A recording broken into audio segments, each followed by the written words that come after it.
السلام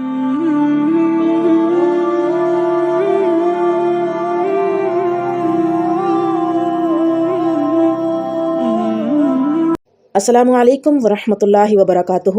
اعوذ باللہ من الشیطان الرجیم، بسم اللہ الرحمن الرحیم۔ تدبر سورۃ الناس پارٹ 2۔ کل ہم نے پڑھا سورت کا آغاز قل اعوذ برب الناس، کہ اس میں اللہ تعالیٰ نے اپنے جو نام بیان کیے ہیں ان کے معنی کیا ہیں، پھر یہ کہ شیطان وسوسہ دلوں میں کیسے ڈالتا ہے، پھر یہ کہ ہمیں اللہ سے پناہ مانگتے رہنا چاہیے۔ حضرت عائشہ رضی اللہ تعالیٰ عنہ بیان کرتی ہیں کہ نبی کریم صلی اللہ علیہ وآلہ وسلم رات کو اپنے بستر پر سونے کے لیے جاتے تو سورۃ الاخلاص اور سورۃ الفلق اور سورۃ الناس تلاوت کر کے اپنے دونوں ہاتھوں میں پھونک مار کر جہاں تک ممکن ہوتا اپنے جسم پر پھیرتے۔ آغاز سر، چہرے اور جسم کے سامنے والے حصے سے کرتے ہوئے یہ عمل 3 بار کرتے۔ سورۃ الفلق اور سورۃ الناس میں اللہ تعالیٰ نے اپنا اسم اللہ استعمال کرنے کی بجائے بار بار رب کا لفظ استعمال کیا ہے۔ اسم اللہ میں جلالت اور دبدبہ پایا جاتا ہے۔ رب کے لفظ میں بندے کو اپنے رب کی قربت اور شفقت کا احساس ہوتا ہے۔ اس قربت اور شفقت کا تقاضا ہے کہ انسان اپنے رب سے یوں دعا کرے کہ اے میرے رب، تو داتا ہے اور میں فقیر ہوں، تو طاقتور ہے اور میں ضعیف ہوں، تو پناہ دینے والا ہے اور میں پناہ کا طالب ہوں، اس لیے میری عاجزانہ التجا ہے کہ مجھے ہمیشہ اپنی پناہ میں رکھتے ہوئے اپنی مخلوق خاص طور پر شیطان، جنوں اور انسانوں کی شر سے محفوظ فرمائے رکھنا، آمین یا رب العالمین۔ اب اس سورہ میں جو مسائل ہیں وہ کون کون سے ہیں دیکھتے ہیں۔ نمبر 1، آدمی کو شیطان، جنوں اور انسانوں سے ہر وقت اپنے رب کی پناہ طلب کرتے رہنا چاہیے۔ نمبر 2، اللہ تعالیٰ لوگوں کا رب، بادشاہ اور معبود برحق ہے۔ نمبر 3، شیطان لوگوں کے دلوں میں بار بار وسوسے ڈالتا ہے۔ نمبر 4، جنوں اور انسانوں میں شیطان ہوتے ہیں۔ الہ کا معنی اور انبیاء کرام علیہ السلام کی دعوت، یہ بھی اس سورہ کا موضوع ہے۔ سورہ بقرہ آیت نمبر 163 میں آیا ہے کہ الہ کا معنی معبود وہ ایک ہی ہے۔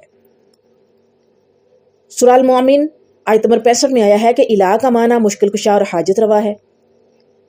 سورہ الانعام آیت نمبر 102 میں آیا ہے اللہ تمہارا رب ہے، اس کے سوا کوئی الہ نہیں، وہی ہر چیز کا خالق ہے۔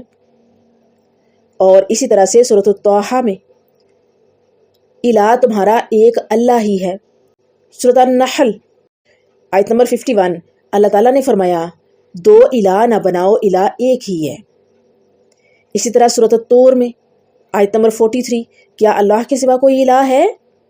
اللہ تعالیٰ شراکت داری سے پاک ہے۔ سورہ ہود آیت نمبر 2 اللہ کے سوا کسی کی عبادت نہ کرو، مجھے بشیر اور نذیر بنا کر بھیجا گیا ہے۔ سورہ المومنون آیت نمبر 23 حضرت نوح علیہ السلام نے اپنی قوم کو ایک اللہ کی عبادت کی دعوت دی اور شیاطین کی عبادت نہ کرو۔ سورہ الاعراف آیت نمبر 65 حضرت ہود علیہ السلام نے ایک اللہ کی عبادت کی دعوت دی اور غیر اللہ کی عبادت سے روکا۔ اسی طرح سورہ الاعراف کی آیت نمبر 73 میں ہے حضرت صالح علیہ السلام نے ایک اللہ کی عبادت کے لیے بلایا اور ماں سوائے اللہ کے دوسروں کی عبادت کو شیطان کی عبادت قرار دیا۔ سورہ ہود آیت نمبر 84 حضرت شعیب علیہ السلام نے ایک اللہ کی عبادت کا حکم دیا اور اس کے سوا دوسروں کی عبادت سے منع کیا ہے۔ تمام امتوں کی طرف رسول بھیجے گئے اور سبھی نے ایک اللہ کی عبادت کی دعوت دی۔ یہ سورہ نمل آیت نمبر 36 میں آیا ہے۔ آیت نمبر 2 ہے ملک الناس اور آیت نمبر 3 الہ الناس۔ آیت نمبر 2 ہے ملک الناس، انسانوں کے بادشاہ کی، الہ الناس، انسانوں کے حقیقی معبود کی۔ تو یہاں بھی وہی بات ہو رہی ہے، پناہ کس کی مانگنی ہے؟ انسانوں کے بادشاہ کی، اور وہ کون ہے؟ رب کائنات اللہ رب العزت۔ اور پھر انسانوں کے حقیقی معبود کی، یعنی ہم انسانوں کے حقیقی معبود کی پناہ۔ اور ہم انسانوں کا حقیقی معبود کون ہے؟ الہ کون ہے؟ اللہ رب العزت۔ اسی طرح سے من شر الوسواس الخناس، وسوسہ ڈالنے والے کی شر سے جو چھپ کر وسوسہ ڈالتا ہے۔ بالکل ٹھیک ہے، شیطان، جنوں اور انسانوں سے پناہ مانگی گئی ہے۔